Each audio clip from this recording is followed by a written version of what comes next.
Hey.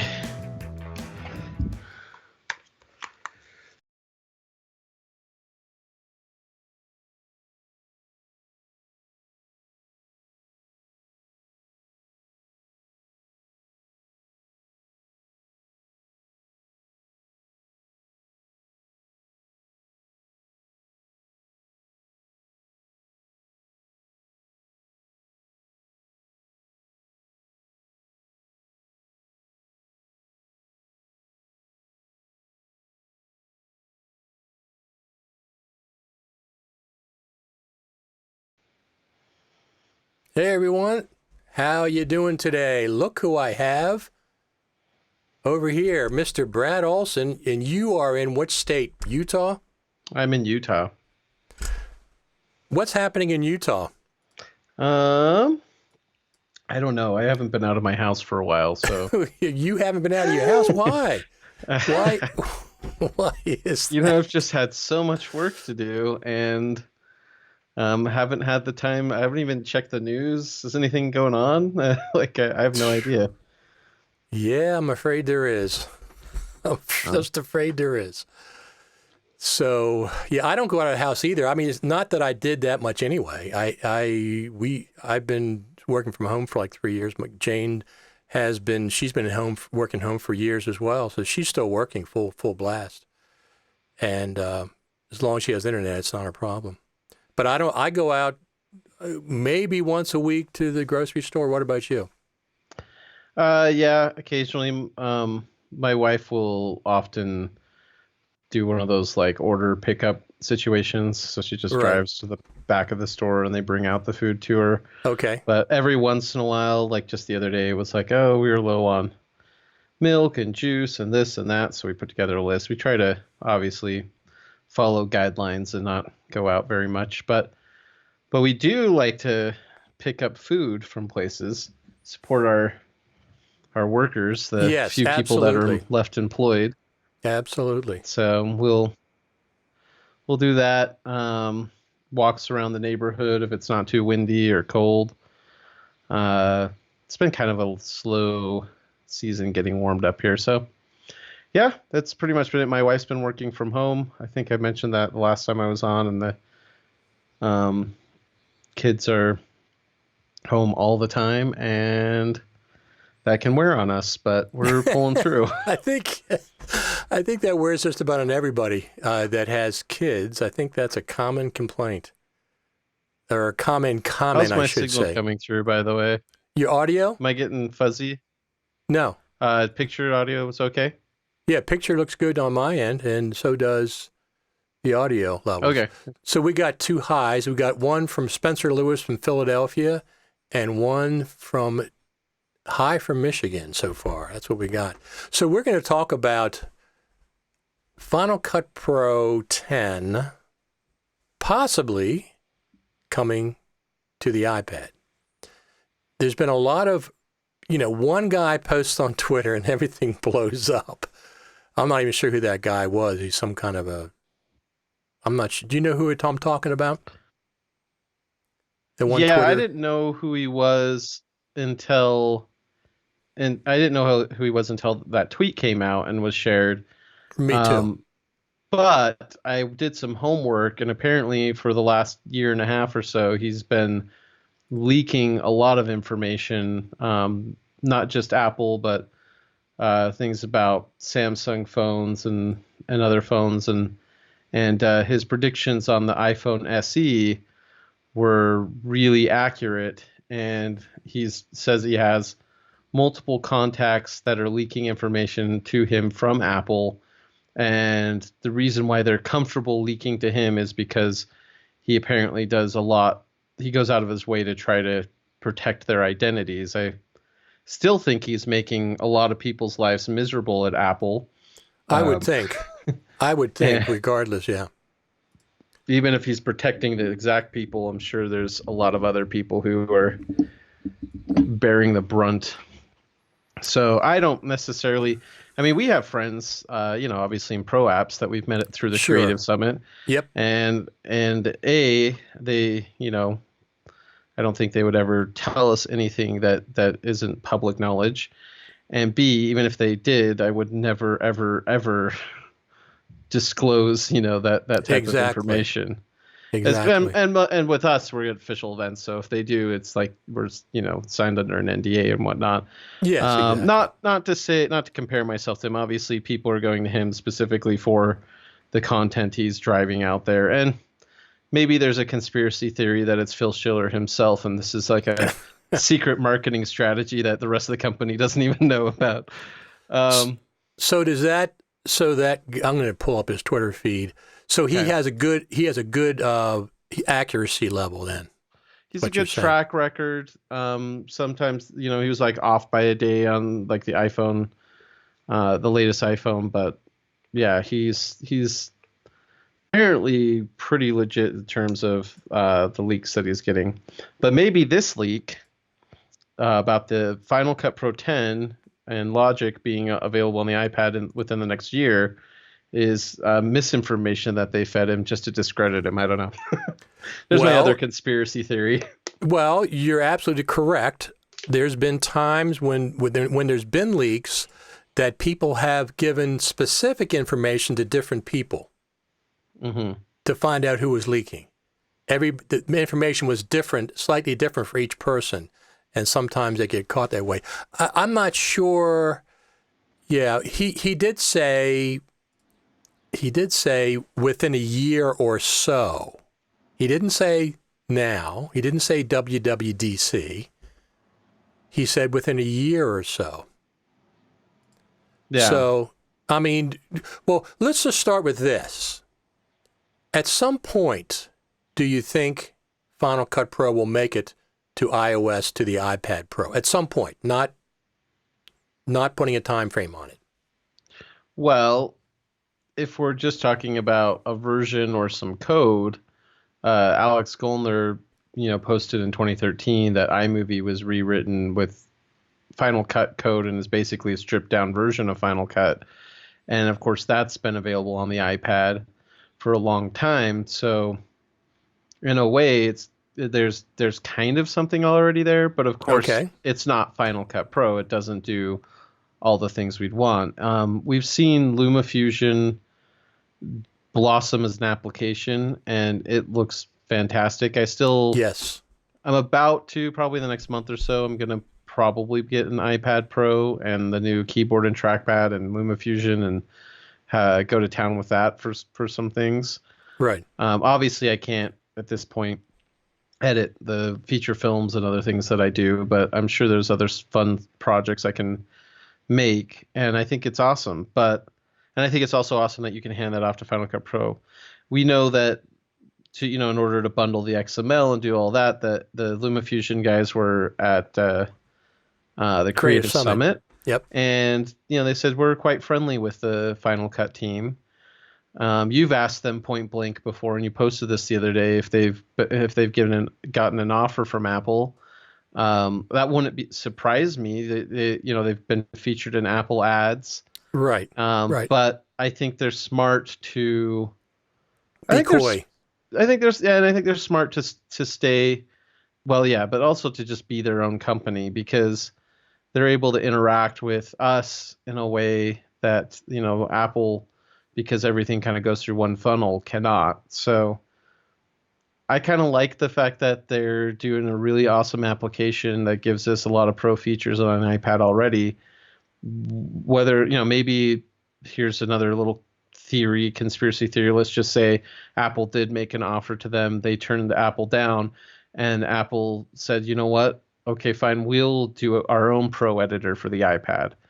And I think that goes to what you were posting on Facebook about that'd be healthy competition, which would be interesting. There's a lot to. I feel like there's a lot of groundwork, though, that would need to be laid, or things that would have to line up all at the same time to make Final Cut feasible on an iPad. We've talked about on Facebook and some other places the storage situation. You have one USB-C port on a Mac and an iMac, or sorry, on an iPad Pro. You have Pro, right. You have one USB-C port, and accessing the video off of those at least in the case of LumaFusion, you have to copy everything over. You can't just, edit off external drives, and the speed's not really there. Apple obviously has the power to change that, but my feeling is the way the iPad's designed, it's not really designed for direct attached storage. And the best solution for working with a Pro Editor application is once we get to the point where cloud solutions are more reliable and we have faster like 5G networks and so on, which, Apple's obviously working on 5G, and there's rumors of 2021 being the year that, was this year. It was last year, then it was this year. Now I think there's rumors there's going to be 2021 that they'll finally have 5G devices. And I feel like that infrastructure is kind of a key to making the storage solution work. I think there's other things too, like better proxy workflow in Final Cut that can work in conjunction with something like the iCloud or Frame.io that can then in turn work with the iPad. Because when we're talking about Pro Video, you're not talking about H.264 or HEVC. I mean, those are fine for output.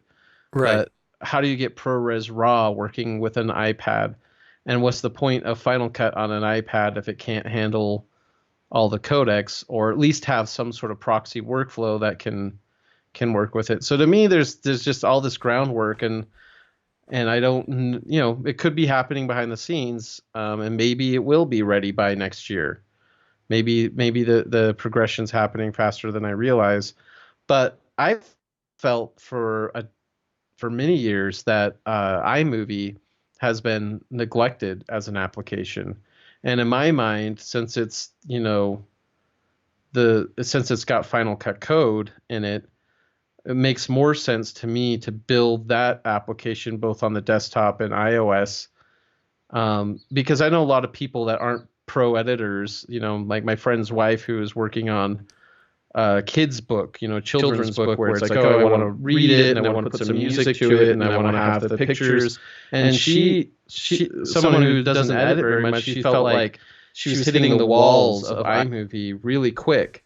And I'm like, okay, if your average consumer feels like iMovie doesn't do a whole lot for them, maybe it needs that second level of, I hesitate to say complexity. You don't want that to be a complex app. Right. But maybe iMovie needs to go a little bit further for consumers. I know that Apple, says, oh, the seamless jump from iMovie to Final Cut Pro, and they want people to go to Final Cut Pro. But I feel like when you're hitting the walls so quickly, your first time using iMovie, you're discovering this is all I can do. Then you're not sticking with iMovie long enough to appreciate things like the magnetic timeline and we're skimming through your footage. Exactly. You're quickly looking for another option. So you're going to go to LumaFusion or somewhere else, Premiere Rush, whatever. If iMovie had on the surface, it's just as simple as it is today, but then it had that little button of advanced features that allowed people to continue with it, then I think that they would get more comfortable with it, and then when they need the pro level stuff, they would be more willing to jump to Final Cut Pro. So that I'm obviously not at Apple, and I don't know what their opinion of iMovie is, but that's my opinion of where I would take movie editing on the iPad if I were Apple. However, it could be really cool to just say, you know what, we've been doing iMovie and Final Cut for the last 10 years. Maybe it's not Final Cut Pro. Maybe it's just like a clean slate, and they're like, let's do something completely different that's iCloud based, is for creative professionals, and it works across devices.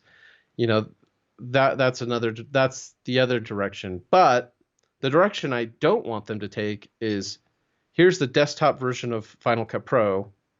Let's just put it on the iPad, because today you can use Sidecar and you can play with that. And the people I know that have played with Sidecar and Final Cut are kind of like, doesn't really work that well. So without very much thought, just bring Final Cut over.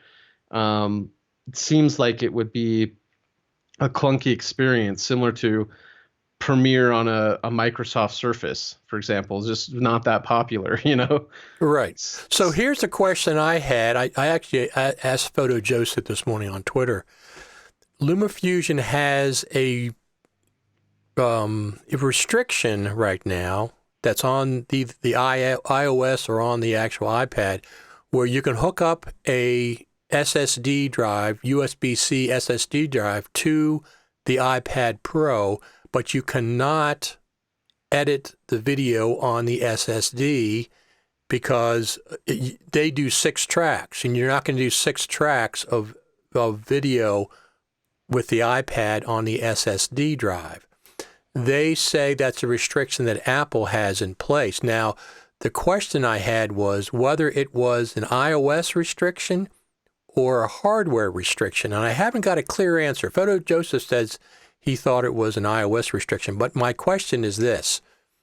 Is the USB-C port on the iPad, does it have physically the same throughput as USB 3 on a Mac? I know it's the same connection, but I don't know. I haven't been able to find out if there's actually enough throughput on that port for a true USB 3. You know what I'm saying? The speed that USB 3 offers. I don't know that on the iPad if it's there.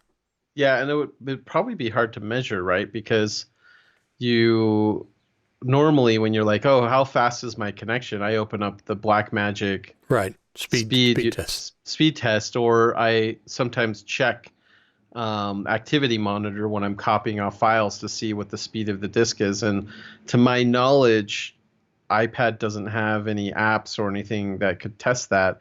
So that documentation would have to be provided by Apple, and they're probably not going to say anything either.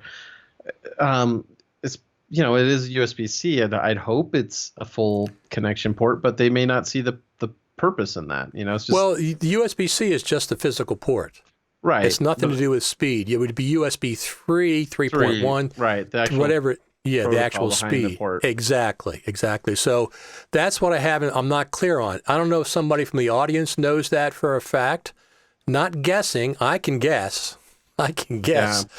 But I mean, somebody that actually knows if the USB-C port on the iPad Pro is a true USB 3 speed protocol that goes through in and out of there. I have a feeling that it's not. I have a feeling it's a USB-C connector, but it's not the same speed as a Mac USB 3. That's just my feeling. And that all feeds back into my theory of the iPad is meant to be a very mobile device, free of wires. So then you have to like think, okay, how am I going to work with my media wirelessly?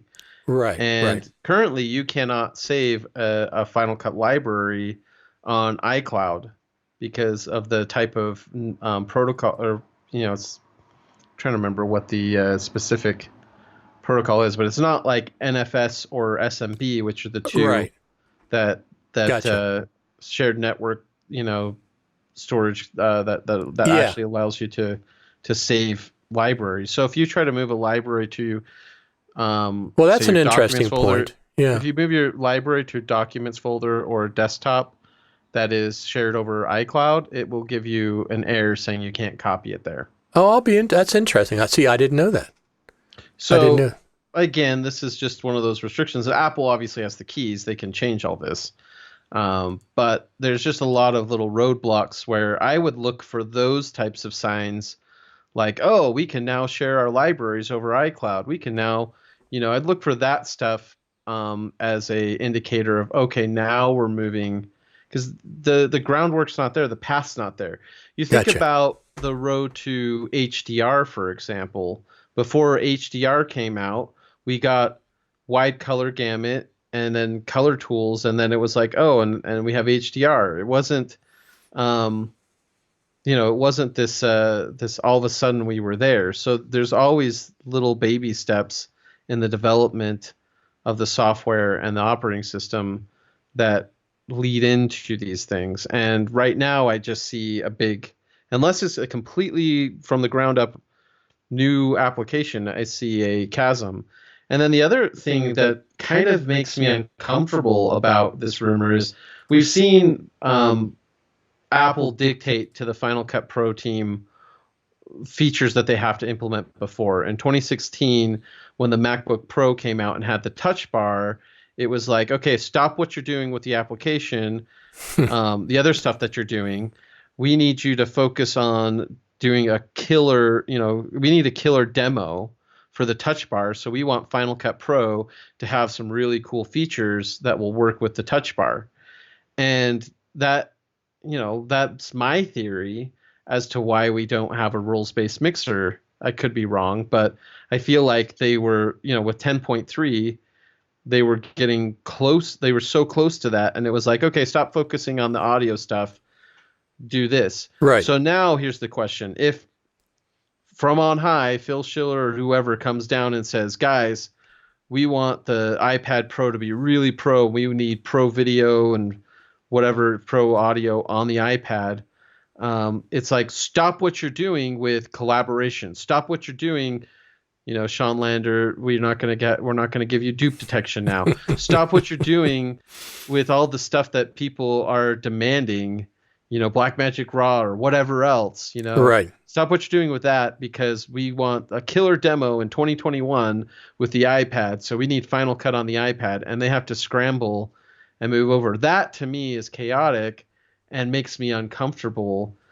Even though the end game I agree with. Ever since I saw iMovie 08, I thought, oh, I would love pro audio I'd love pro editing on an iPad. I would love to just be sitting there with an iPad in my hands and then a giant projected screen or TV on the wall and just a really clean high resolution video playing off of there and no wires connected to anything. Maybe I've got a server in the closet behind the TV or something, and this is all just working, and I can walk around the room, I can pace, I can think, I can change positions as opposed to sitting in front of my computer like I am every day right here. Right, right. That to me would be an incredible way of working that would free me up creatively and be very inspiring and be very fun. It's like our friend Philip Hodgetts likes to say that you don't get big ideas in small spaces. So, if you can take an iPad with you and edit, there's a benefit to that. Obviously, sometimes you want to be in the quiet, small rooms, sitting back on your chair working as well. But this just gives you flexibility. So I am all for the idea. I'm just skeptical because I don't see the groundwork to do it right.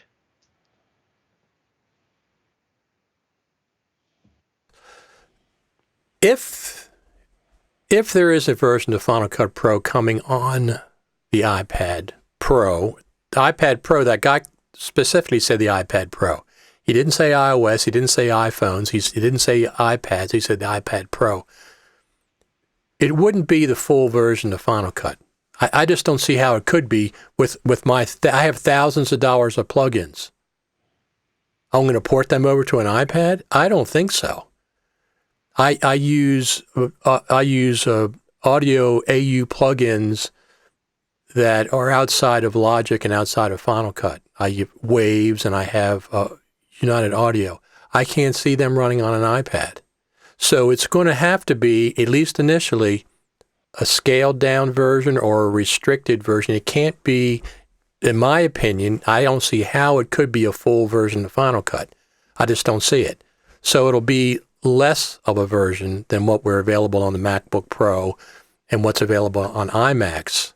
I mean, what's the difference between editing Final Cut Pro on an iPad and a 13-inch MacBook? Yeah, that was the question I have because I think Sean Lander had this question or made this comment of like, oh, editing will finally be mobile. And I'm like, because my MacBook Pro's not mobile? Right. Right. I can go anywhere. Obviously, I'm still usually having to connect to like a big RAID drive or, work that way. So with my earlier statement, I'm talking about a whole ecosystem of cloud solution, like cloud workflow. But specifically like today, I like to, I've got these little drives like this guy or one of these Right. that for smaller projects I'll edit off of. Or last year, what I did is I took HD ProRes proxy footage off of a Red, and since it was so small, basically I edited with those, and then when I was done with the edit, I relinked to the Red media for the final finishing and online. And that was really fun because I actually moved out to a little further from Salt Lake, and not a lot of people want to come out here. And my other the other thing is it takes me a while to drive certain places, so I don't want to. I can hook up within 5 minutes by bringing an HDMI cable and one of these small drives. I can plug into their TV, and we're off to the races editing the project, which I think is really, really cool. The next step for me, especially given the current environment and setup, is I've got a ATEM Mini Pro on back order. Who knows when B&H will ship it? Right. But my plan is to use that feature where you can actually switch to different streams and be able to do more remote editing, like live editing sessions with clients and presentations and everything else. So there's a lot of cool stuff you can do already mobily, and just putting Final Cut on an iPad without building out the next generation of cloud workflow seems a little pointless to me. So portability would be one of the reasons that you put Final Cut on an iPad, but that's already available in a MacBook Pro or a MacBook. Right. So that one alone, that portability alone is not really an issue, a reason to do it. The other issue is if you're going to edit on an iPad, Final Cut, are you going to use touch? Or are you going to use the new keyboard with the scroll pad? I can't imagine editing Final Cut Pro with touch. This is where one underutilized tool I think shines on the iPad, which is the precision editor, which clicking around with a mouse is not that fun. But I feel like when it's implemented on an iPad, it all of a sudden becomes much more usable because your fat fingers can manage that precision editor better.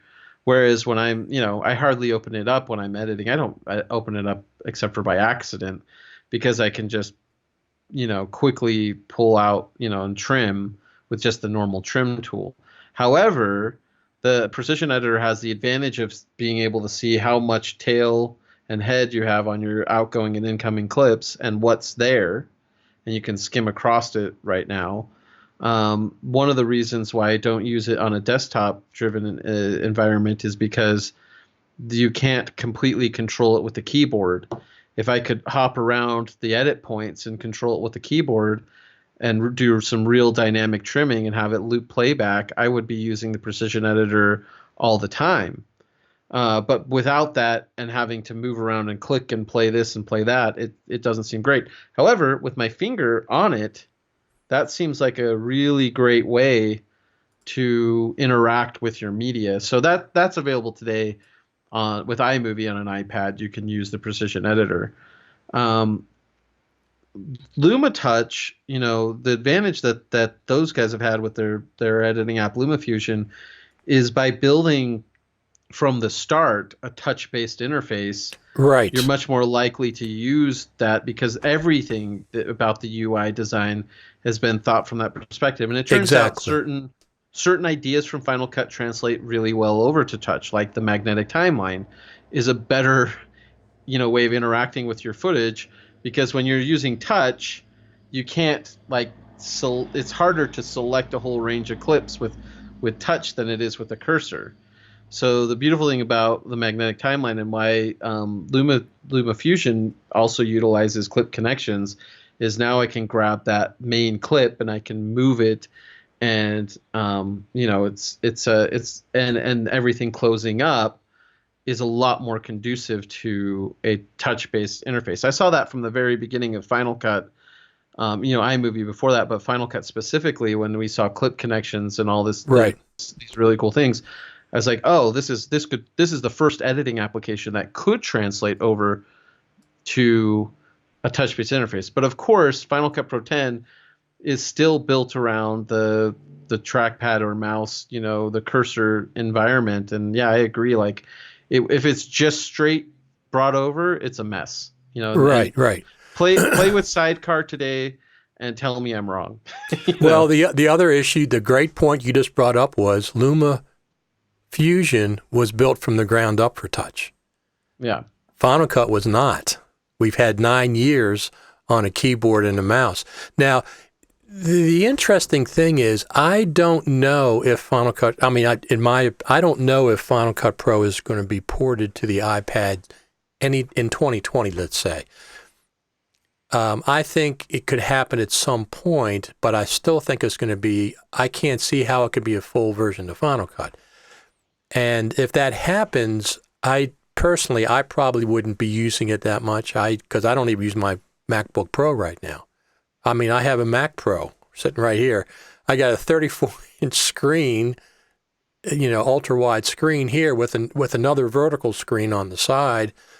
I just don't like that cramped real estate. If I had to, I certainly would. If I was traveling, I certainly would. But I don't, I would play with it if it came. But I don't think that, I don't know, but I don't think we're going to see it in 2020, maybe sometime in the future.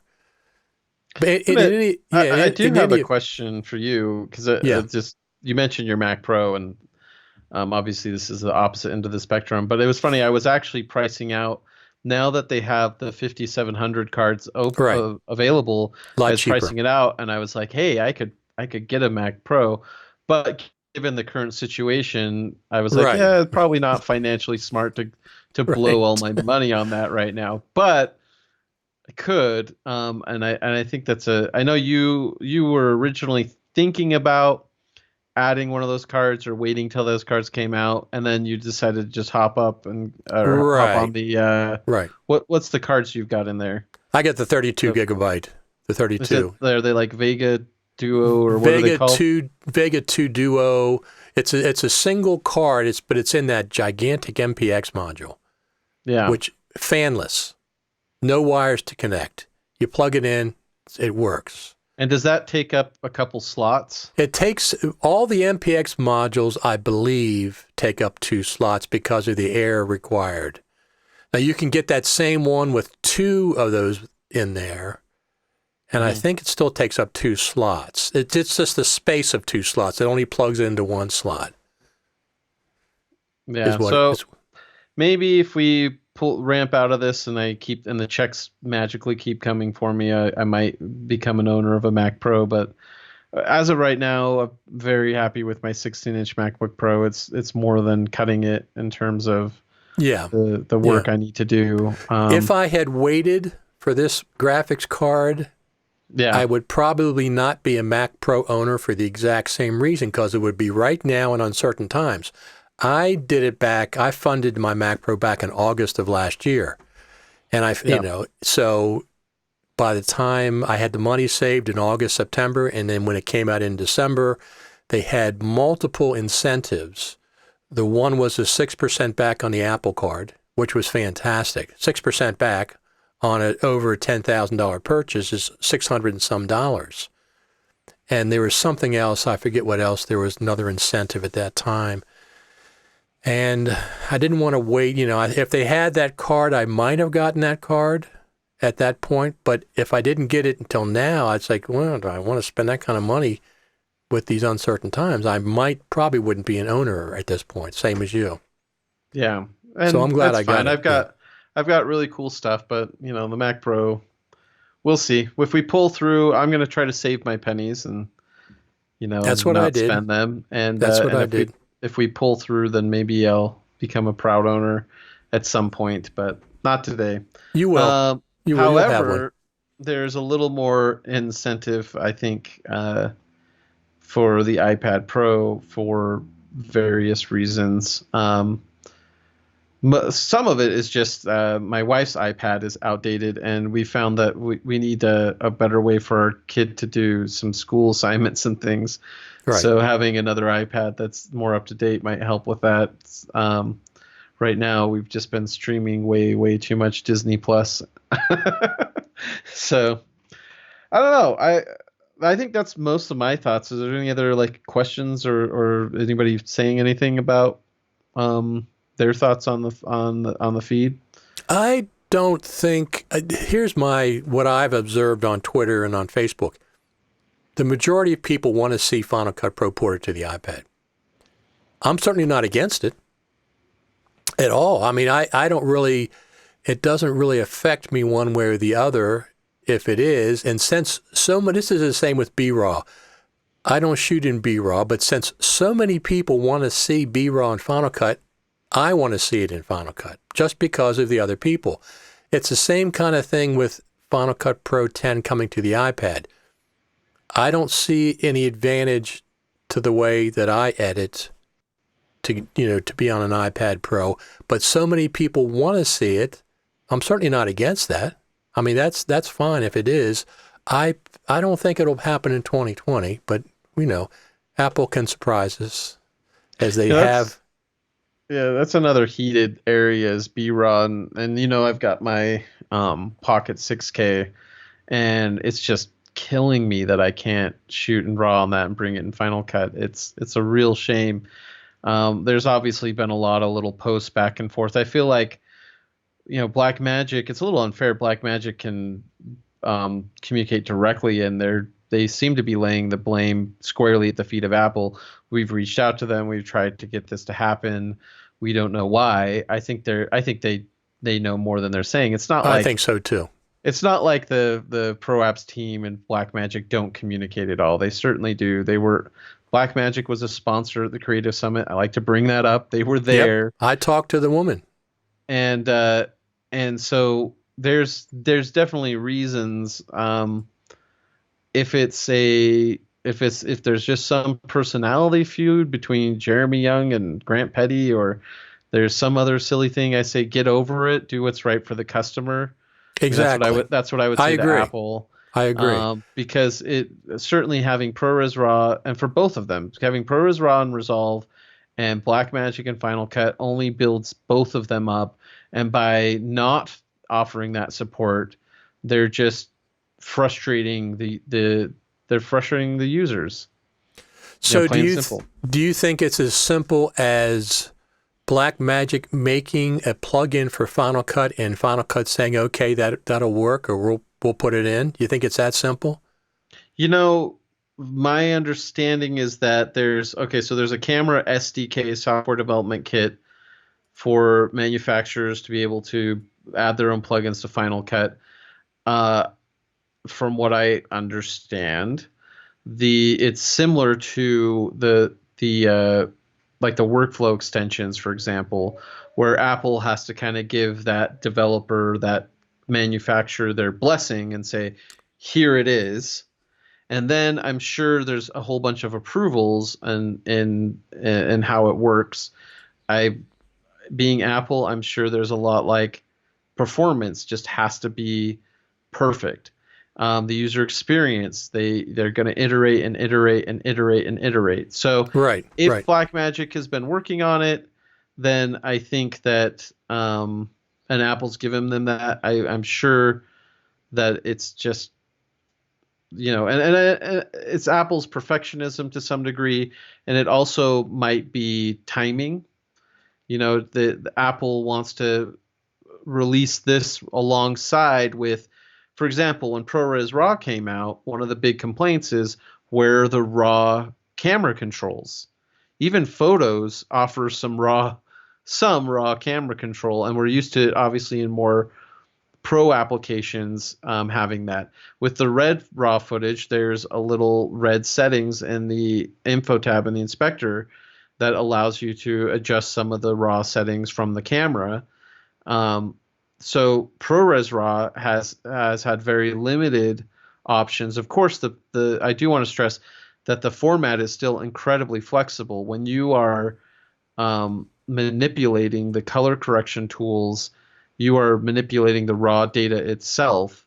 It's not like it's baked and then, and then you're playing with it. So it's Right. kind of like Right. having a full suite of color correction tools built into your camera. That's what you're doing effectively. So it's really powerful, but there's kind of a precedent that's been established even in, Aperture. Apple Aperture had the raw tab, and this has been a precedent with dealing with raw imagery in the past, and Apple doesn't have that. So that's my long-winded way of getting back to perhaps Apple is building out their own RAW controls for ProRes RAW, and they want to unify Red RAW, Canon RAW, Blackmagic Sure. RAW all That under makes that, sense. Hmm. and they want to time the release of that feature with Blackmagic RAW as being another codec that's supported. That's a total possibility, and that could be a holdup. Um, Obviously, Apple can't communicate with us and tell us whether that's the case because they've got to go up through a chain. ProApps has to go up through a chain and get the blessing of Phil Schiller before, and Phil's probably going to shoot down anything that he feels like is too confusing to the messaging of Apple overall. This is something to keep in mind. Apple is focused on consumers, right? So that's their bread and butter. But Right. they like the creative pros, and we can Yes, they see by do. the Mac Pro they want to appeal to creative pros, but the messaging, the creative pro is a beast that requires specific messaging, and this is a perfect example of that, where we want that direct communication, and they have to be tight-lipped and wait for approval. And some of these things, the higher ups are going to be like they don't understand it. They don't speak that language. So we've got a translation error. However, Apple does communicate with us when they do update the software and release Right. new things. And that's when we know, oh, they did listen. They did hear us, and in their own time they answered us. It's, I guess, like praying to God or something. Um, Looking back, it all worked out. Uh, yeah, I don't know. I like I said, I think people who are maybe listening to this should realize that yes, Apple has shown time and time again they really care about the creative professional. Sometimes their messaging has meandered. Sometimes things have been delayed, like the trash can Mac Pro to this new Mac Pro. Right. But in the end, there's very dedicated and committed people who really, really want to deliver, and they not just deliver, but they want to deliver cutting edge. They want to deliver the best user experience and help you get your work done faster. So, I think I don't know if we need to unpack that anymore. I think I've said everything I can say about that. Oh, I don't think so. We've got more to say. I'll think of Oh, something. I just meant specifically about that message of. So we meet the product marketing team people all the time at these events when we go to FCPX Creative Summit NAB. How big do you think is the actual team, the core team that works on Final Cut? I mean, to me, it seems like they could have two branches of that. If they were working on a version of FCPX for the iPad, they could have a separate team working on that version, and the main team is still focused on Final Cut Pro 10.5, which hasn't come out yet. Not that to me, it doesn't make sense that the whole FCPX team is working on a version of Final Cut Pro for the iPad. That doesn't make sense to me. Well, like I said, if the touch bar, something as small as the touch bar, was able to derail design and engineering and everything to refocus on that, and part of that was a time crunch, right? Like, we've got to get this thing out. Right. I don't know. My understanding of the team, we have obviously three kind of divisions, or I should say four. So you've got the product management, which is marketing, right? And there's just a handful of people on that team. You have the software engineers who actually write the code. You have the designers, the product designers, who make it look pretty and functional and figure out how we're going to interact with it. And then you have the quality assurance people who are checking everything and making sure that the code's up to muster, that there aren't bugs, that and I'm sure they Right. work closely. And and my understanding is that all four of these groups work closely together. On the engineering side of things, see the design team, I don't know how big it is, but I don't think it's huge. The engineering side, the same people, we know that iMovie shares code with Final Cut, right? So Yes. That's what we so a heard. lot of the same people that are, down the line in the actual software engineering and coding are not just working on Final Cut, they're working on Right. iMovie and clips Exactly. as Exactly. well. So, Apple could ramp up, and say, hey, we're going to have a whole new, but I haven't seen Alex Gollner, at least he pays closer attention to jobs listings. I haven't seen a ton of job listings lately to expand that team. I've seen a few over the last 3 or 4 years, but I haven't seen a ton of job listings. Maybe they're doing it internally and moving people, but I think that yeah, it'd be kind of hard because a lot of design and marketing and other things would go into it, and I just don't know if they could split their focus effectively to that degree. It's certainly possible. I am willing to bet that when we went from Final Cut Classic to Final Cut 10, the development of Final Cut 10 probably had different people come in and out and whatnot. Well, if Yeah, it's true that iMovie is a version of Final Cut Pro 10, and iMovie is already working on the iPad, is it the same version as the Mac version of iMovie? I don't know. Yeah, well, I guess that's the question then. So the version of iMovie on the Mac, from what we've heard, is basically a version of Final Cut. Yeah, well, But let's give credit where credit's due. Alex Gollner is the one who kind of right. dug all that up back in 2013. He found that iMovie had changed the underpinnings and was now had a lot of the shared code with Final Cut. So I would assume so, but I'm not a software designer developer, so I don't know. I don't know what goes Yeah. into the code of iMovie versus. However, I think it was last year at WWDC, Apple announced that they showed some new developer, I think it's Xcode. They were showing how you could code something and then you could quickly preview how it would look on an iPhone, how it would look on an iPad, and how it would look on Mac OS. So Apple, has already been working on a way for you to be able to code one application that's going to work on multiple devices. So in the past, I think it was separate for iOS and for Mac OS, but they've unified that. Who knows how well that works? I mean, it was a great demo. I don't know if that how that rolled out. Of course, I don't follow all that. I'm not a software developer, so I don't follow it Right. closely. But I did see the demo, and it's similar to like if you have Squarespace or Wix or WordPress, and you're making your website, and you can quickly tab over to how's this going to look on a phone. Right. I do that with It's like my that. web software as well.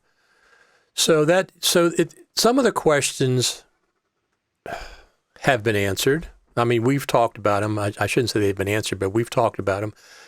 I don't know if it's going to be in 2020. I don't. If I had to make a decision, I'd say no. But that doesn't. Yeah. Well, the rumor was like the next year or so, wasn't it? Right. Wasn't that Next the year or wording? so. Yes. So yeah, I would say 99.9% definitely not 2020. Possibly next year if it's real. If it's a real thing. Like I said, this guy has a track record. I wouldn't be surprised if he was, or it wouldn't be. I'm sure he heard from Apple sources, but what if those sources were given, it's a little like you said. I think that theory might be correct that they were given misinformation. However, I watched a YouTube video last night. Another YouTuber who knew this guy was talking about him and how he works, and he said that he doesn't post anything until he's heard from multiple different sources the same thing. Okay. And again, I kind of go back though to, I think it's a rotten, even though the YouTube video I was watching last night, this guy's like, he's a really great guy and he protects his sources and yada yada. I'm still like, it's a punk thing to do, to leak information out there publicly like this, because you are making so many people's lives a living hell inside the company. And having some friends that work for Apple, I would never wish that upon them, for everything, for somebody to go in. And of course it might be harder now with the with everybody at home. With everybody at home.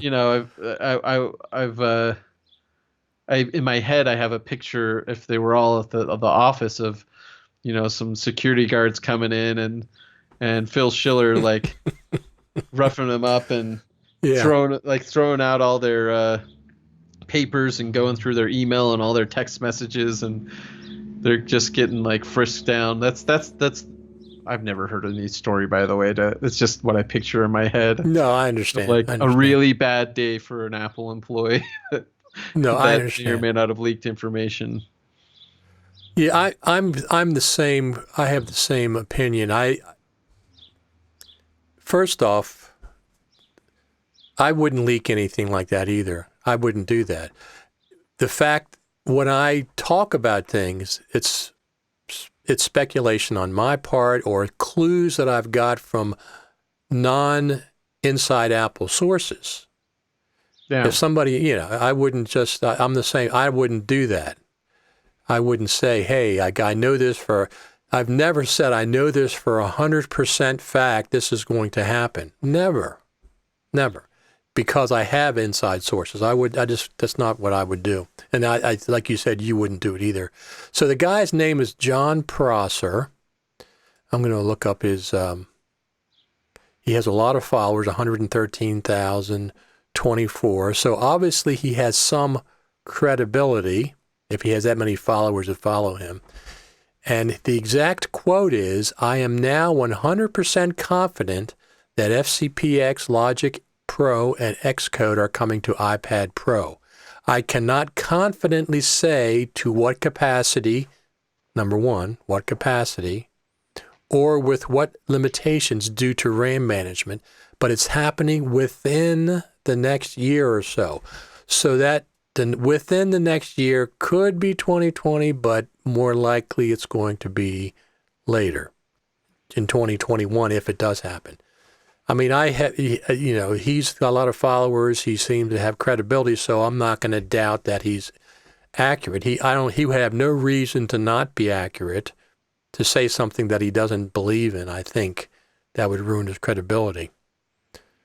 But says you can choose to trust me on that or not, I suppose. Yeah, well, that's true. That's always the case. Yeah. Well, so we'll see. We'll see what happens. I mean, listen, the thing that I said, my initial post has gotten a lot of attention based on the conversation around that is, what about Final Cut Pro 10.5? Let's get that out first. That's where the millions and millions of people are using. That's what we're waiting for. Let's get Final Cut Pro 10.5 out, then worry about Final Cut Pro on the iPad. Could they happen at the same time? I guess. But I don't want... I mean, I don't know how the current situation upset things in terms of the timing of release. Obviously, after the Creative Summit and just seeing, okay, we've got the Metal update of the software, but there's really not a whole lot of, I think there's like only 2 new features there were to talk about, and they were small. I think we were all hoping, NAB next year, maybe we'll get a preview, maybe we'll get the version. Now, given the current situation, it's not like Apple has, there is an opportunity. There are rumors of some new hardware that is still yet to have been announced. They did the iPhone SE announcement. Right. And I think what was the hardware that they were talking about? I mean, we've had updates with the Mac Mini. Well, they Can't were remember talking the about latest. the new CPUs, the The new ARM-based. CPUs, ARM-based though, is for like next year. I'm talking about something that's supposed to happen in the next couple weeks, Oh, they're rumor-wise. supposed. I think there's a new iMac or something, a 23-inch iMac or something like that. That Yeah, I've. that's right. A 23-inch iMac, and then the 13 or 14-inch MacBook Pro, I think, are the hot rumors right now. If they had a hardware event like that, maybe that's when we see something drop for Final Cut. Um, I'm Well, not saying it we will. don't. Well, we don't.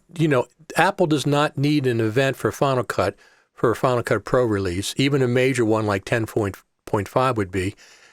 They could just release it in a press release. There's such pent up demand and curiosity about 10.5. We would instantly broadcast that around the world, all the Final Cut Pro users. However, if they wanted to release it around an event, WWDC makes sense. Or, like you said, if there's going to be another hardware announcement, Yeah, both of those would I make would look sense. at this if there's a hardware announcement in the next few weeks. I don't know how they're doing WWDC this year. Um, that'll be interesting. It's And virtual. then They've already announced, yeah. and then if we really have nothing, hopefully Creative Summit 2020, which I think is FMC committed to that yet? The only thing they said was it'll be in November, as it always has been, except for one time. The last two have been November, so that's the only thing. They're looking forward to it, but of course, it depends on the world situation.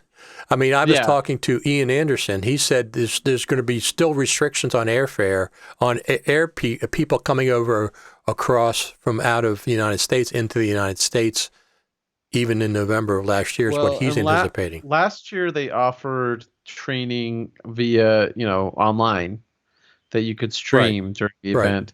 So they've obviously got some groundwork to do this a bit more virtually. Of course, I'm less interested in the training itself. I like some of the presentations. I'm not saying it's not worth it. It Right. definitely is, especially Oh, if absolutely. if you're new to the application, it's definitely worth it. However, the best part of it is the interaction between everybody getting together. That can be facilitated virtually in some ways, but it's not as easy as everybody's kind of in the same place. Hey, I turn to you. Hey, you turn to me. Like Yes. you try to do a conference call with 100 people. It can be done through Zoom or whatever. And I know you have your own, frustrations. Everyone has their frustration with Zoom right now, but I've seen you post quite a bit about that. Well, that's However, security stuff that I above and yeah. beyond. However, like we are a loud bunch, and we get in the lobby, and 100 of us are having, we're all having like 40 or 50 different conversations at the same time.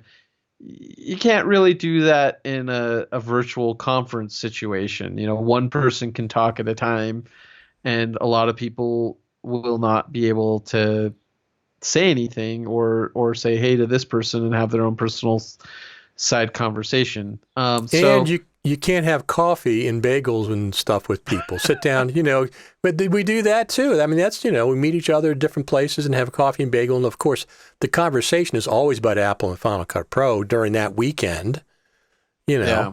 But meeting people in person is so important for that event.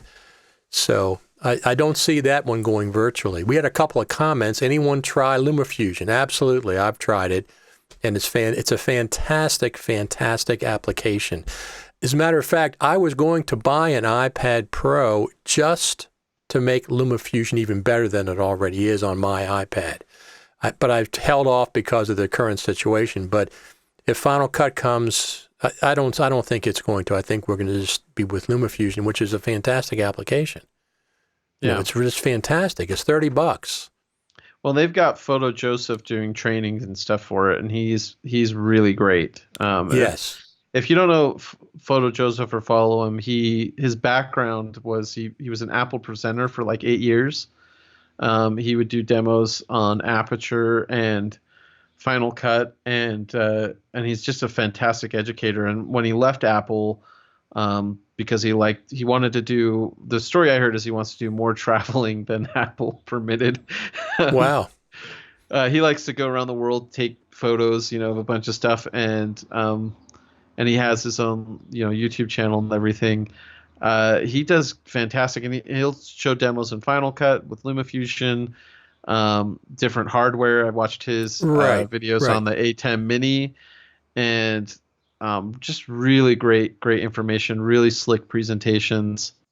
So Definitely somebody worth following. I've been following him for a couple years, a year and a half, couple years, and it's because of three specific things. Number one, live streaming. You learn a lot about live streaming from him, which is when I was first getting involved, I wanted to learn more. Number two, he's a Panasonic guy.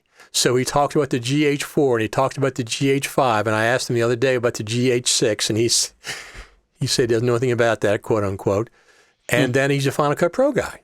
So there's three specific things that I like to follow him for, and those are three. So we had a comment, will Apple buy LumaFusion? I asked them specifically what they would do if they got an offer from Apple. They'd say they'd look at it, but they really like being the small team. They have a lot of flexibility, So that's the other question is, would Apple buy LumaFusion and turn that into the version of Final Cut? Do you think they'll keep if they brought Final Cut over, would they call it something else on the iPad? I mean, like I said, that rumor makes it look like it's, would be Final Cut Pro. Okay. However, if it was me in charge and I was looking at the life of this product and saying, hey, it's 10 years old. Right. And also there's a lot of crudgety people out there that have said, to this day, I still have the conversation about the transition to 7 to 10, and there's a lot of people who are still very misinformed. So I think if Apple wanted to generate renewed interest and generate a lot of excitement and get some people maybe who were turned off before, there's always going to be some people who never come back, but at least dispel the rumors of Apple not, caring about pros and whatnot. It would, Chioni was the one who brought up the idea that changing the name of Final Cut Pro would be a way to get those people to pay attention. I think they could generate a lot of excitement by having a brand new, sleek professional video editor that worked on Mac OS and your iPad. I very much think that would get a lot more excitement than just bringing Final Cut over. I agree. So that'll be interesting if they do that, because somebody asked me the other day, do you think there'll be a Final Cut Pro 10.5 or will it be something else? And they say, well, Final Cut 11 or whatever, because Apple talked about a 10-year roadmap initially for Final Cut Pro 10, and we're on year 9. Year 10 starts on June the 21st. Yeah, I wouldn't count that as I wouldn't say that's an actual countdown clock. It's not like when they right. No, I agree. They set their timer and they said, okay, right, and it'll have to be done by this point. And of course, the product has evolved a lot since that initial. Dramatically. I personally, looking at the launch of 10, we talk about this idea of a minimal viable product, the Silicon Valley kind of concept of put an application out there with just enough features. In fact, Randy said this when I interviewed him. He was talking about iMovie 08 specifically, but I think it very much applies to Final Cut Pro 10, which is when 10 came out, there were certain features that were missing, but it also gave an opportunity for them to find out, what do people really care about? What do they really, really want? And I think that was uglier than Apple anticipated. But it's like multicam, it's important. Oh, yes, it's very important. Okay, we'll put that in there. Right. Broadcast monitoring, XML. And then some things got in there that I personally don't think that are important, like the event viewer. Do you ever use the event viewer? The event viewer. See, you forgot that's even a feature. I think I did a tutorial on it. Is that do you use that can you use that for color correction? No, the event viewer. No, I'm thinking of the event viewer. There was a lot of, so if you remember, and Premiere still like this, and Avid still like this, and Final Cut 7 was like this. You had your source monitor and your record monitor. Right. From tape. That's a tape mentality thing. And people were so up in arms over the lack of a dual view screen monitor situation. And so Apple said, okay, fine, we'll give you an event viewer. And when you pop open the event viewer, everything that you're scrubbing in the browser shows up in the event viewer, and what you're playing in the timeline shows up in the main viewer. If it's closed, which I think it for 99.99999% of users, it's always closed, then it's just where's your skimmer or where are you clicking, and that's what shows up in the viewer. Of course, a comparison viewer for color correction is very helpful. Right, that's Pop that open when you need it, and and all that does is you can load some stills. That could be more robust than it is. Right. But you can load some stills into that so that you can kind of get a side by side and get better color shot matching. Yeah, sure. That's what it's for. That's what I use it for. And an angle viewer is fantastic as well if you got multicam. Yep. Event viewer, useless. It was something everybody said they needed. Apple gave it to us. Nobody uses it. Nobody uses it moving forward. You have to, in Premiere and other programs, you have to have a source viewer because it's the only way you can load up a clip to trim it. But because we have film strips in Final Cut, you can select your ranges right in the browser, and you can see the pictures there, so you know what the footage is. So what's the point of loading it in the viewer? Like, it's just an extra useless step. And that's something they could quietly kill off in a release. And I think it would take a lot of us quite a while to realize it was gone. If you're looking to clean up the application, Apple, and you're listening to this, kill the event viewer. Just do it. So the point about the trim function in Final Cut Pro, that still can be improved. The precision editor, a little more precision functional. editor's not opened up. I don't use it very much, but if they were to add keyboard functions where I can use the arrow keys to hop down different edit points, and I can use the little back and forth. What are those called? Those little pointer carrots. I think they're called carrots. Yeah, if you could use those to nudge around, and you could play around it, and I could hit I and O. Yep. If I could do those things, like the Avid version. Yeah. If I could do all of that with the precision editor on the desktop environment, I think that would be a very, very powerful feature. It's just, it hasn't been revisited in a long time, but to me that, and to tell you the truth, I say that's very powerful.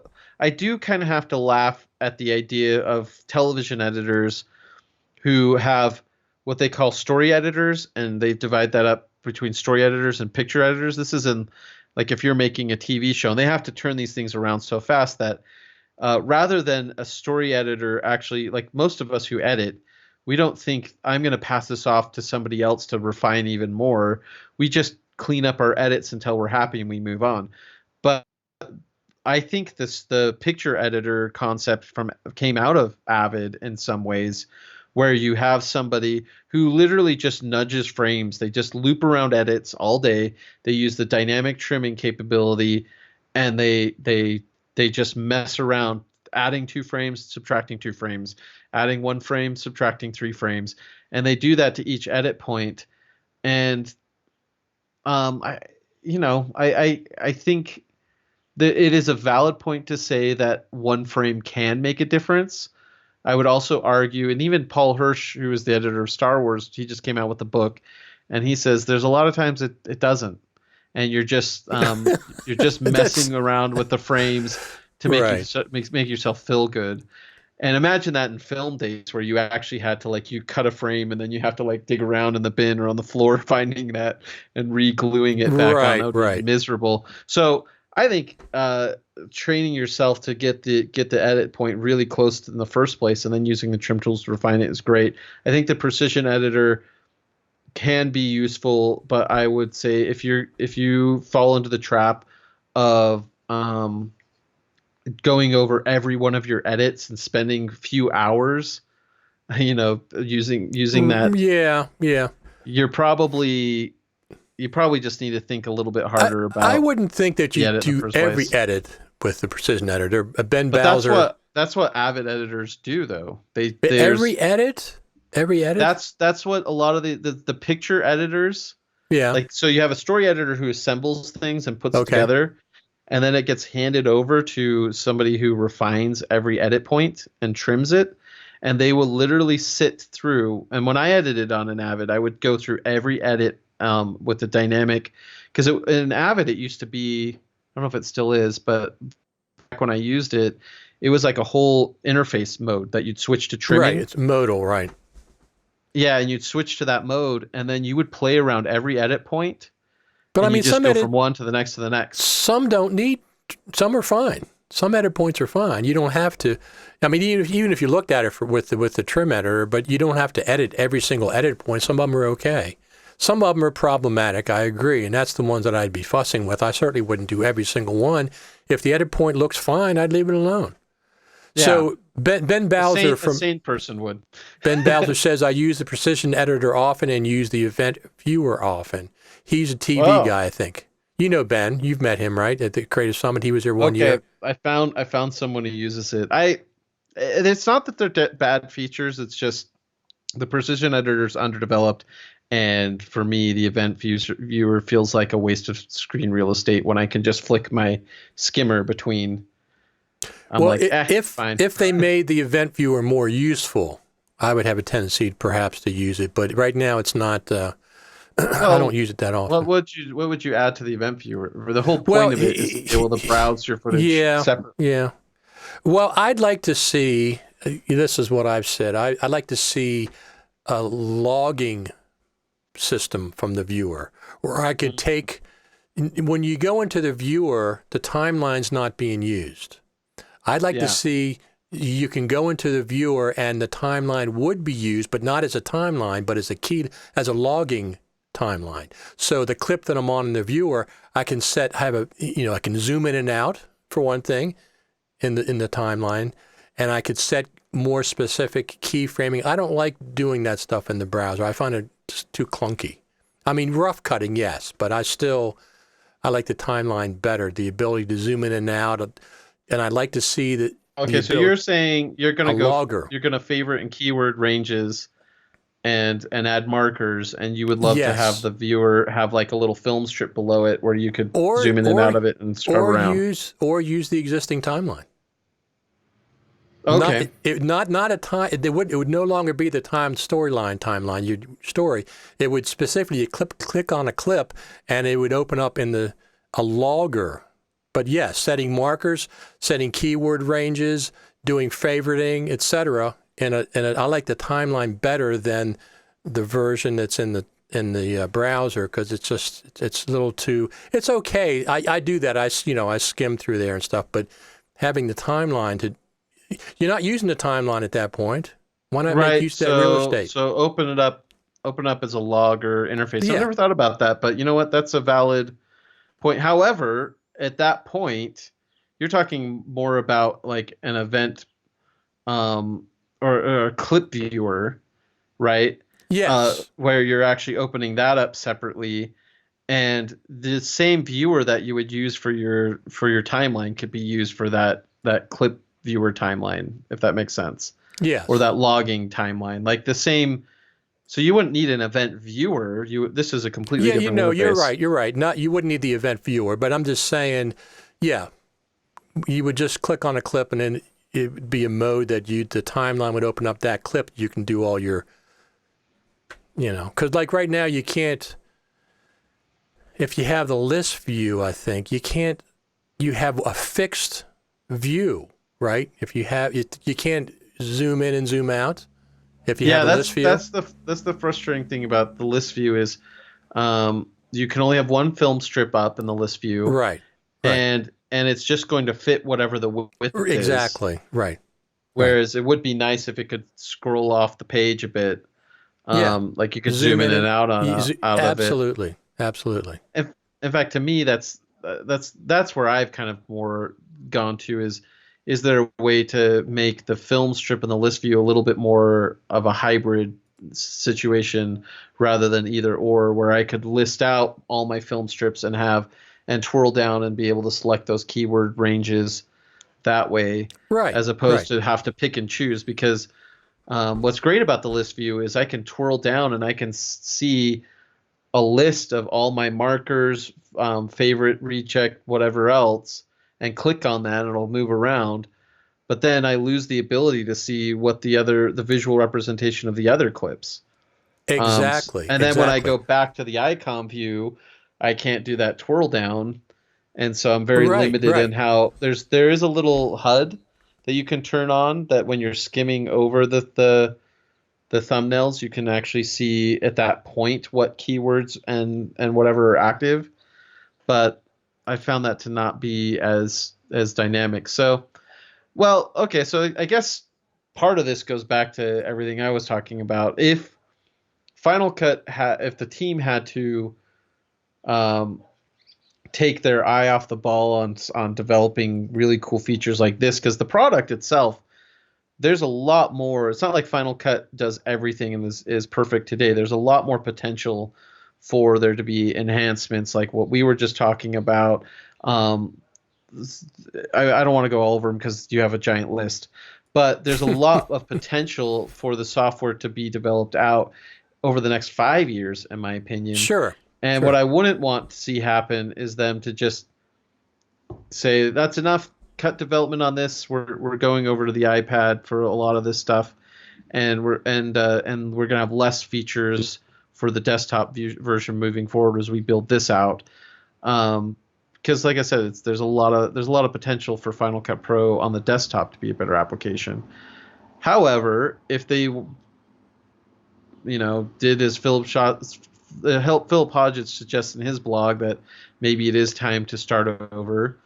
Well, that Hopefully would. Yeah. hopefully they learned from the last go around, and we won't have a tumultuous transition or lack of a transition, I guess. Just a hard cut, as Steve Martin says. Hopefully, they would come out with something new that is much more ready to ship, and from the get-go addresses some of these enhancements that we're talking about, like out of the gate. I don't anticipate it to being as fully developed, but starting over has the advantage of, hey, we can do things like when 10.0 came out, there were things that it could do that Final Cut 7 could never have gotten to that point in this development. So I think the thing to think about there is release an application that at least does not have, is not released 6 months early. Right. So one of the comments we had from Eric Emmerich, I wanted to play this one. Definitely 11. Nigel says it will go that high versus Final Cut Pro 10.5. So that's, of course. Sure. I mean, 11 doesn't have the ring that X or 10 does. Right. But you see the way Resolve develops. It was very interesting to me that they went from like 8, 9, 10, 11, 12, 13, 14, 15, 16 so quickly. And the Mac OS dropped the X. And if you hover over the icon of Final Cut Pro, it just says Final Cut Pro. Maybe it's time for us to drop the X entirely. It's not as cool as it was 10 years ago to have an X behind something. Right, exactly. So one of the questions I have, we've been talking about this for years. Is Final Cut Pro professional? So, well, I'm bringing it up with the iPad in mind. If Apple added Final Cut Pro to the iPad, what would those Final Cut Pro resistant editors think about that? As far as, would that make it more professional to them or less professional? I think it would, for the people I talk to who, like I just had this conversation a week ago with someone, and he's an editor in Premiere. He held on to Final Cut 7 for as long as he possibly could. And when I talked to him about 10, he's like, well, my impression was that Apple was making going a iPhone consumer-y kind of direction with the product. So I think for someone like him, Final Cut on the iPad would just be confirmation of what he suspected was the direction for the product in the first place. That's what I'm afraid of. That's exactly what I'm talking about. That I don't think it'll said, help. Yeah. These guys are old. Well, I understand and I don't just mean old in age, but they're old in, because, there's a lot of us in the, well, not me, but there's people in the Final Cut community who are older than me. But I think old in thinking, is the difference. Like, you got a guy like Philip Hodgetts who is listening to the same music as his niece, for example. He tells that story often. So when I say old, I'm talking about the people who are holding on to old ideas and old ways of thinking, and they are going to be less and less and less. In March, I met with some YouTubers who have nearly 8 million subscribers, and they're using Final Cut Pro 10. And what was interesting is I went over there to show them some things that they could do to improve how they use the app. And they were not touching 90% of the application to do their videos, yet they were able to garner a lot of views. And they're silly YouTube videos, but hey, 8 million subscribers and millions of views on every video. Who wouldn't want that? The current situation, what's interesting about change is there's some people who choose to embrace it, and there's some people who are forced to change, and there's some people who basically retire. And what I think is happening right now with the virus, it's an interesting time, because a lot of people are being forced to change their behaviors, who could have changed 5 to 10 years ago, who didn't. And for example, big corporations that tell their employees who are on the phone and checking emails all day and doing spreadsheets like my wife has to do, and they are telling them before, no, you have to come into work, because we don't think in our heads it's possible for you to work from home or a remote office and be productive. There's some sort of like comfort in you're forced to be here in the office doing this thing. We have our eyes on you, and and now they're being forced to change and work from home, and they have to. There's no choice, and they're finding, I think, even though a lot of us miss going and interacting with people and whatever, but I think they're finding that, hey, maybe life would be better if I don't have to sit in that 2-hour commute every day. Well, where this ties into video production and everything is Hollywood shut down right now. Right. And content creators are thriving. Journalists are having to figure out how to set up studios from home. Same with broadcasters, and other people are having to adapt. And when we come out of this, what changes are they going to take with them? VFX companies. Shioni's been interviewed Scott Squires the other day, and they talked about there's a lot of all these concerns about security at the studios and other things, and they're finding that the cloud can be secure. And they've been having to learn how it has to be. We've also been seeing vulnerabilities. We talked about Zoom, for example. So we're shoring up the leaks, and we're making remote working more possible, and we're changing our behaviors.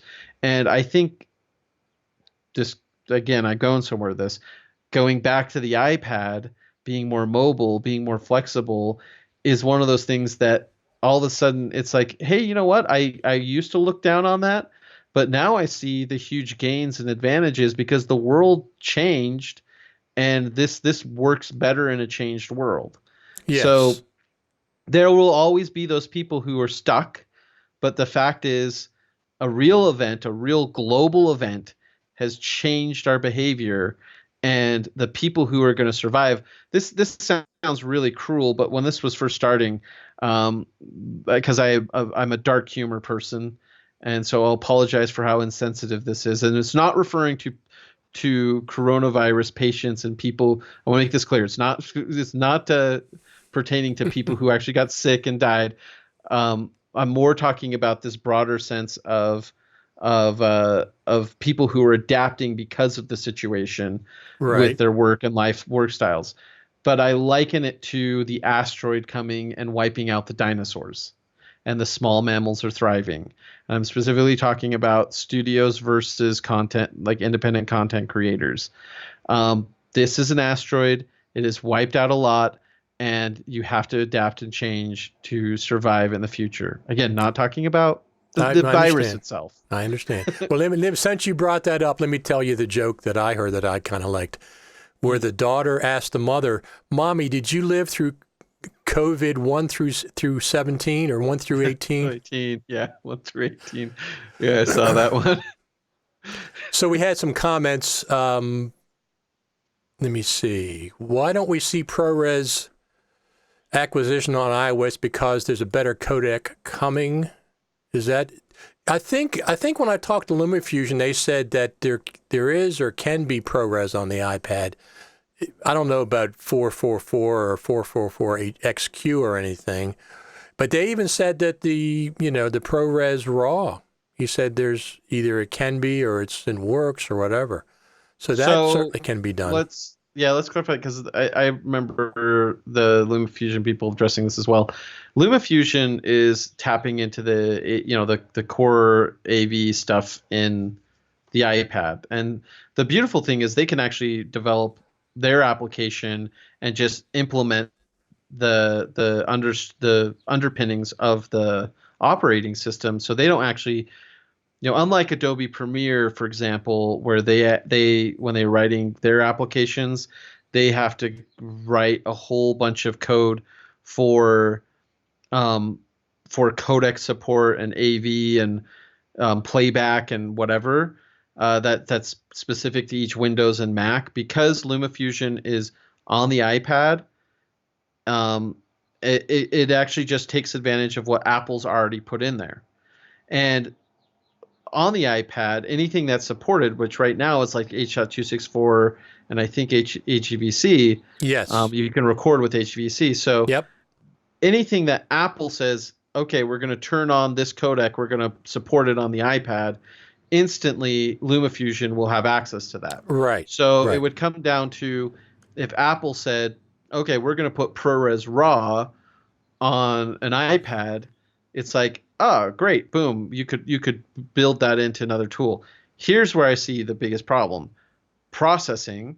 So you look at something like ProRes RAW, which is really built for minimum 4K acquisition, and and you'll look and it's like 5.9K and 8K ProRes RAW. Well, the bandwidth and processing required for that is not going to be happening anytime soon on an an ARM processor, and your limitation of what a terabyte is the max you can get. I think thought it was about 2. how fast. I thought it was 2 now. The last time I rang up an iPad Pro, the max storage I could get was 1 terabyte. Okay. On an iPad Pro. Of course, on like a MacBook Pro, you can get a lot more, but you're paying a heavy cost for that. So, the codec living on an iPad is a problem. This is where I go back to what I was ranting about a lot earlier. We need cloud-based solutions so that if I'm working with ProRes, that's being stored on the actual data is being stored on the cloud, and seamlessly there's some sort of HEVC, which gives you 10-bit and alpha, so you can work with that much more professionally. That's what would be being pushed to my iPad. That's how I envision the structure working. I don't see anytime soon you having a 32 terabyte iPad Pro with 12 core processors and an afterburner chip built in. I don't think that's going to happen either. I mean, there's really, I think that that Final Cut Pro coming to the iPad is fine. I don't think it's going to be coming in 2020. I would be surprised if it came in 2020, mainly because I want Final Cut Pro 10.5 to get out there. I want them to be working on that. I don't want them to be divided and the iPad Pro version and Final Cut Pro. I want 10.5 to come out, and if they come out with a version on the iPad, that's fine. I just don't see. I mean, with LumaFusion, which is a fantastic application, Apple's featured it in their ads. When they show the iPad Pro, I don't think there's any hurry for Final Cut Pro on the iPad. But if it comes, that's fine. That's fine. And that speaks to something else we know about Final Cut Pro as well, right? The third-party integration and support. Right. That, like, you think about it, after all these years, we don't have AAF export or EDL export in Final Cut. Right. We have third-party solutions, and I think some people can complain about that and point to that. Oh, it's not professional. But think about it from this perspective: if you rely on something like EDL, and a new update of Mac OS comes out, and the code in Final Cut for a highly specified thing that breaks, who's going to respond faster to that? Do you think Apple is going to respond to the professional really quick and fix that? Or do you think a third party who can fix it the next day? Like, what would you rather have? Would you rather be able to hey, I'm going to go message Philip and Greg and they're going to fix, this or that for me? And they've done exactly that. They've done it time and time overnight again. Sometimes, yes. And Apple, it's not a big feature. It's a small little thing. A good comparison is look at XML import in Logic. They announced the feature. It didn't work. And then I remember it working for a little bit. I think it kind of works. I mean, it makes a mess when I import a Final Cut Pro project. Have you tried it recently? No, I have not. But it made a mess before because it would put all the roll clips would be on a separate track in Logic, and I had this big expansive list of individual roles on different tracks, and I don't It's not where it should be. It's not where it should be. I just delivered an AAF the other day, and based off of iXML data and sub roles, you would have individual tracks based off of the rules. But the nice thing about X to Pro is a third party is I can go and turn off roles that I don't need. Right. I can move them around and reorder them. Right. And I was able to take this. I had an AAF that when I just generated it without doing anything, I had over 50 tracks. And when I went and cleaned it up, I cut it down to like 33. Okay. And the most important ones were at the very top of the list, whereas the other ones weren't. So X to Pro gives you all these tools to clean it up. Logic doesn't, and they don't implement it as cleanly. And why should they? Logic has to answer to music producers. Exactly. It's not a post-finishing tool. Nope, so not when Apple does attempt to do some highly specialized stuff, it doesn't tend to work out as well. So I think it's a very smart thing for Apple to make a Pro app that can be used as widely as possible, and then to specialize on certain things in the third parties. Coming back to LumaFusion hits that need really, really well. Why should Apple come and attempt to do something like, let's just say it's the lazy, sloppy version? Final Cut Pro on the desktop, let's port it over to the iPad without a lot of thought, which is not what they do. Right. It's not going to be a good competitor to LumaFusion.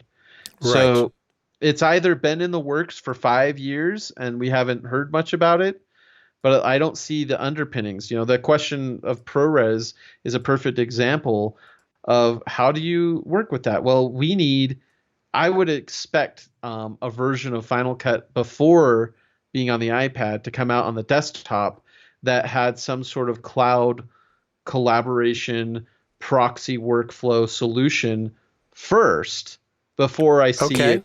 Okay. Before I see it on the iPad, I would expect that. I look for the you're building a road to somewhere and you've got to put things in place, and there's pieces I see missing before we get to the destination.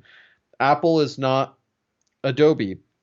Adobe has announced a third version of collaboration, because they can't make up their minds and because they're iterating. It's fine, but that's an example of somebody saying, "What do you need? Okay, we're going to put it in. Oh, it looks like people aren't using it or it doesn't work that well. Let's go back to the drawing board." Apple's like, "Okay, what do people need? We're going to take our time getting there, and we're going to put all the building blocks in place before we do it." It's just a different approach to design. Take it or leave it. Some Sure. people love that. I think it's really exciting that Adobe launches new features all the time.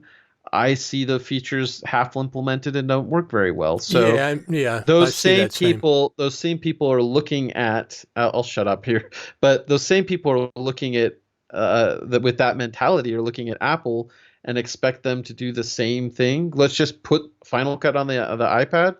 I don't think so. Well, I guess I think neither one of us is against Final Cut Pro coming to the iPad. If it comes there, it comes there. But I'm thinking maybe 2021 it might. But I don't, I'm not against it by any stretch of the imagination. And I think most of the people want it. Don't you think that? Most of the Final Cut Pro users want to see a version. iJustine has in her videos said, I want Final Cut on my iPad. When she got a new iPad Pro, she was like, right. "Oh, I just want Final Cut on here." I thought, like I said this before, when iMovie 08 came out, I was like, "Oh yeah, I would love to do pro editing on an iPad," knowing that it would take a decade or more to get there. And hey, it's been over a decade since the iPad rolled out, so there you go. Maybe it's the time. And that new keyboard, even though it's expensive, what does Apple make that's not expensive? That's my comment about that. The trackpad is just a deal breaker. I mean, that's not a deal breaker. That's a deal maker for me to use. Yeah. If I got the iPad Pro, I'd definitely get one of those keyboards. Or if a third-party one was better, I don't really care. So as long as it has a good trackpad. Logitech makes a keyboard trackpad for the iPad Pro. I don't know what models support it, but Logitech has one for half the cost. I'd be very interested to see some comparison videos. I've seen videos on the Logitech one. I've seen videos on the iPad one or on the Apple one. I'd be very interested to see them side by side and somebody kind of compare Logitech, the differences. They have the trackpad. They have a trackpad and a keyboard, and it's $149. It's not a floating version, but that's true too. That's pretty $149. I saw somebody on YouTube yesterday take the iPad attached to that stand, the floating, and they turned it upside down and shook it, and it wouldn't come off. That's how how strong the magnet is. They actually turned it upside down and was shaking it, and the iPad stayed attached. So that's pretty magnificent. Just like the XDR display that they have. Yeah, I would be scared to try that, but I know that's why I mentioned. But I don't have like a million YouTube subscribers to justify breaking it if it goes wrong. Because if it goes wrong, they get more views, right? So, well, that's true. They could shake that thing, and they'll have enough money to go out and buy another one. In fact, some of the videos I helped out with a few years ago was the Will It Blend campaign, and I was just going to mention that. My friend Kells actually started that series when YouTube was very young, and then I was able to do the show's popularity had somewhat waned by this point, but like in 2015, I was able to. We blended an Apple Watch, and I can't remember what else, but the Apple Watch one was one I specifically cut, and it got a couple million views. There you go. So one of the other, it justified the cost to go out and buy an Apple Watch, throw it in a blender. Who cares that you're going to get all these millions of views and sell a bunch of a bunch of blenders. So one of the things that I want to mention is how good the Blackmagic training is online. They have incredible video training for all their products. They have incredible PDFs for all their products. It's just an extensive training online. I wish Apple would do that. Yeah, Apple sort of abandoned certification and training largely. I mean, it still exists, but it's not what it was. That said, I mean, Mark and Steve do an excellent job. Back to the third party thing, I think they do a killer job when new things are launched, and they have an app, a workflow extension, so you can and they did a training series with iJustine. So Apple has worked with, I mean, obviously because there's been versions like 10.3, 10.4 that come out, and Steve and Mark have the training available the same day. They obviously were working with pro apps to make sure that no, absolutely. They always do that. But the Blackmagic training is very extensive. It's it's PDFs, it's video training, it's all these. They go feature for feature for feature, and it's free. Yeah, it's free. No, I understand what Ripple does, but that's the Blackmagic training scene because Ripple's doing Blackmagic training. But they are doing Blackmagic as well. Yeah, that's true. Yeah, they are. They are. And the Blackmagic training online, I just went to it today, and it says, for version 16, it's so extensive. It's, because I like having both the video and the manual. I like that. Speaking of that exact thing, when I had LumaFusion on and talked about the Photo Joseph training that they had, the video, first off, they're going to have 60 videos. They've commissioned him to do 60 videos on LumaFusion training. It follows the manual. The manual has this chapter. Photo Joseph does a video on that chapter. So you can, they're not independent from each other. They follow each other. But they said that Photo Joseph is going to be doing 60 videos for LumaFusion, which is fantastic. So I think, Apple, Ben Bowser's been talking about Apple, killing the training, which they have for 10.4. Yeah, that was botched big time. Quote unquote retired it. But if they came out with a free online version of training, they got to have something. They got to either commission somebody or have something.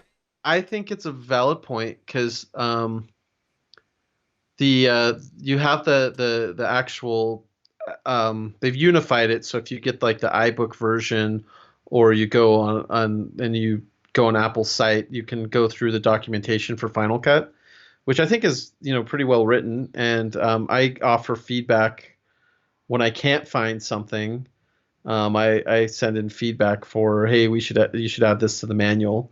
By the way, it's not through like the Apple provide feedback thing. If anybody's like, wait, where can I add stuff to the manual? But I think it's done really well. It is an opportunity, like say with the iBook version you can download. Right. It would be great to incorporate video right in there. Just like, okay, you're talking about this, but boom, now there's a presenter and there's an actual click through. Yes. It can even just be an interface and voiceover, and just the actual clicking through and showing me, oh, okay, so that's. It's one thing to say, go up to this menu. You're like, where's the menu? And they might show you little snippets of screenshots. But if you actually could do you could blow that out to a full screen. Sure. I think that's good feedback. No, Apple could implement that more in there. No, the training is, the manuals are fantastic for Final Cut Pro and Logic. They're both very, very good. And they're both online in the bookstore. But that's not training. No. That's not training. Training is different. Training is lessons and lessons. Like the Blackmagic does one on. They break everything down, all aspects of it. They do one on editing in Blackmagic. They do one on color correction. They even break the editing down to 2 or 3 steps. So they do it. I have to give kudos to them for that. And I wish Apple would do something similar. Apple should be doing some training with Final Cut Pro 10.5 when it comes out. So I'm waiting on 10.5. I mean, it could happen any time, but it also could happen at WWDC. It could happen, I said I don't think it's going to happen in late June, July, or August. That would be a terrible time to bring out a big piece of software, the summer months. Yeah, so, I was just, sorry, my mind's thinking about the training. The Ripple training is excellent, if anybody's listening. Yes. And maybe, I think to tie your worlds together, what would make sense, because I don't know, I have no idea. I know Steve and Mark, but I have no idea how profitable the sales are from their training. Maybe it's a situation where LumaFusion, which is an app that only sells for what, $29.99 or something. It's not a very expensive app, yet they're able to pay a very seasoned professional who used to work for Apple, by the way, Photo Joseph, to do their training. Right. And Blackmagic is they have a free version of Resolve and Right. $2.99, Right. and they right. managed to pay people to come in. Like Tony Gallardo, a friend of ours, was somebody who's actually done some videos for Fusion in the past. He was their on-screen presenter for Fusion. And they have their own, like Paul Siccone's done some Resolve training, and they've done. I remember one, like when I was going on their YouTube channel, was like in a different language, and I was like, it was I can't remember which Asian language it was, but it was really funny to me because I was like, I clicked on, I'm like, oh, I want the training on the latest, and it wasn't even in English. So if these companies can do it, maybe it just makes sense for Apple to make a deal with Ripple Training and say, hey, and Ripple Training does do some free training as well, but No, hey, they do. we'll pay you to do some comprehensive training. How much are you making anyway? Let's just cut out the middle thing. Let's make this available to our users. Because the more that the users can kind of understand, like I said, I was meeting with these YouTubers who were they weren't using the application to full depth, and it was actually taking them longer to do things. If that training was right there, and they did go ahead and buy Ripple Training when I told them, but if the training was right there, a lot more of these people would just go for it. So that's how I'm going to say about training, because I know Ben as a trainer has personally been affected by Apple dropping the ball. Well, the training, the Apple training that existed for the last 3 or 4 or 5 years has not been very good. All the trainers they don't like the company that they chose and stuff. So that should be corrected.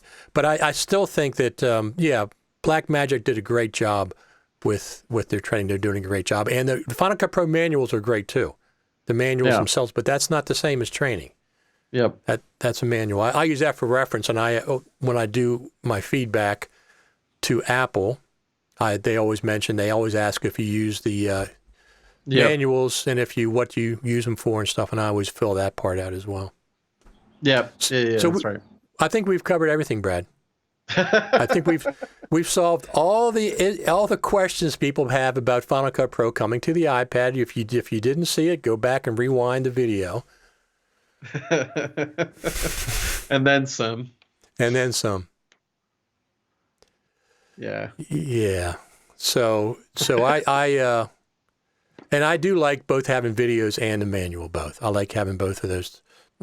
I don't prefer one over the other. I like them both. And so any other questions? Have you eaten lunch today? I need to eat lunch. It's 4:00 here, so dinner's coming up. Dinner's coming up, yeah. Yeah, after I do these, I'm always hungry afterwards. Ben Bowser says, "Thanks, guys. You guys both rock." Thank you, Ben. Thank you very much. Thanks for stopping by. We'll come back on here again. I haven't had Brad on for a while. That's why I was glad to get him on here. Yeah, busy with kids, so that's my main excuse. Those rascals. Christopher says burger time. It says thanks again. That's a great suggestion. That is great. You had stuff delivered to you one day. I did. Well, I was in my office, and they brought free Jimmy John sandwiches around. That was awesome. Ben says, when will we see Final Cut Pro 10.5? That's, 2020 for sure. So I'm thinking it could be happening between now and WWDC. It doesn't have to be a big deal at WWDC. They can just casually mention it. They did that before. They said, oh, by the way, that's the new version of Final Cut Pro.